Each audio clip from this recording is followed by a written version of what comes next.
مؤسسه تحصیلات میانی عمومی رقم 11 جماعت دهات شین یکی از بهترین مؤسسه‌های تعلیمی منطقه به حساب می‌رود. این مؤسسه در سمت بلند برداشتن صفت تعلیم و تربیت نسل نورس دستاوردهای نظررس دارد.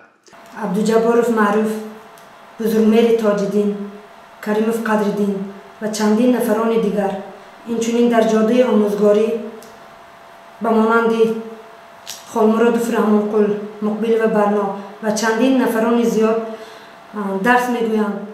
منتداری صمیمی خویش را به اساسگزار صلح و وحدت ملی، پیشوای ملت، پرزیدنت جمهوری تاجیکستان محترم امامعلی رحمان میرسانیم که در دوره صاحب استقلالی جمهوری تاجیکستان چنین شرایط‌های نو ضروری را مهیا نمودند تا ما به خوانندگان، به نسل نورس در ضمیر خوانندگان حس مسئولیت شناسی، وطن دوستی و خویشتن شناسی را تربیت نماییم و من بعد در پیشرفتی تعلیم و تربیت گلگل شکوفایی تاجیکستان عزیزمان کوشش به خرج می‌دهیم.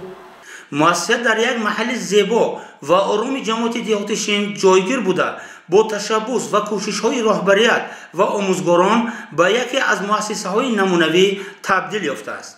در اساس نقشه چهارمین مقامات اجرایی محلی حاکمیت دولتی شهر پنجگین قرار رئیس جمهور دهات شین از ماه ایول سال 2022 تحت رقم 31 به تحصیل رسید و در آن 31 عدد انشاءهای جشنی به نقشه گرفته شد.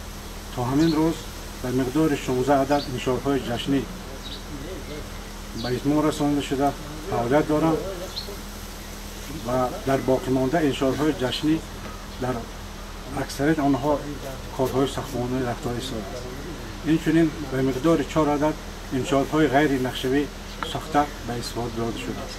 در جماعت دهات شین به مقدار 90 هکتار نقشه کشتی کاتشکا معین کرده شده است. این زمان در تمام خواجگاه دهقانی حدود جماعت کشتی کارتوشکا دوام دارد.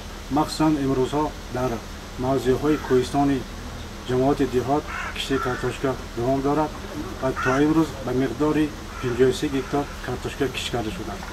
کشتی کارتوشکا این زمان دوام دارد. ما تصمیم گرفتیم که کشتی کارتوشکا را با 1 ایونی 2025 بیتون است. در سالهای آخر رهبریت مؤسسه با دستگیری مقامات اجرایی محلی حکومت دولتی شهر پنجکین کارهای زیادی آبادانی و سازندگی عملی نموده است. صنفخانه‌ها با میز کرسی‌های زمانوی، کامپیوتر و واسطه‌های تکنیکی تعلیمی مجهز است.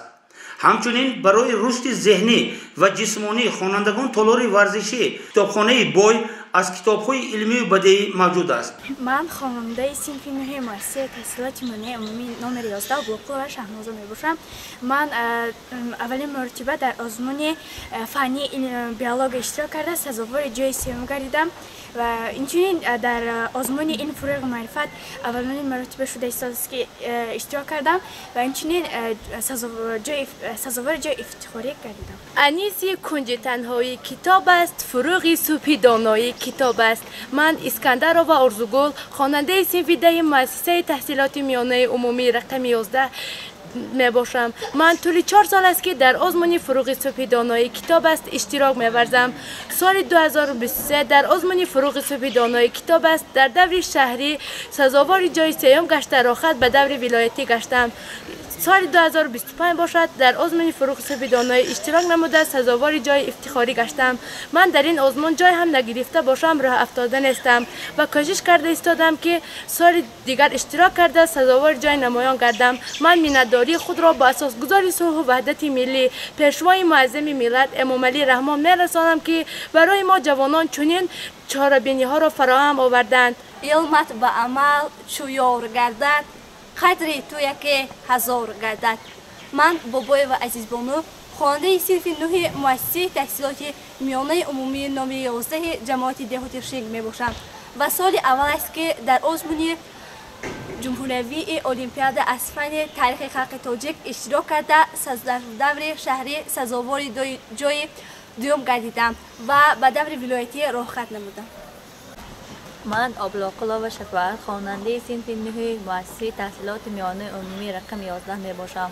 من در المپیاد شهری از فن بیولوژی شرکت ورزیدم. اینچنین من طول 3 سال می شود که در این المپیاد اشتراک می نمایم و در همین سال سزاوار جای یکم گشتم و به دور ولایتی راه خط گرفتم.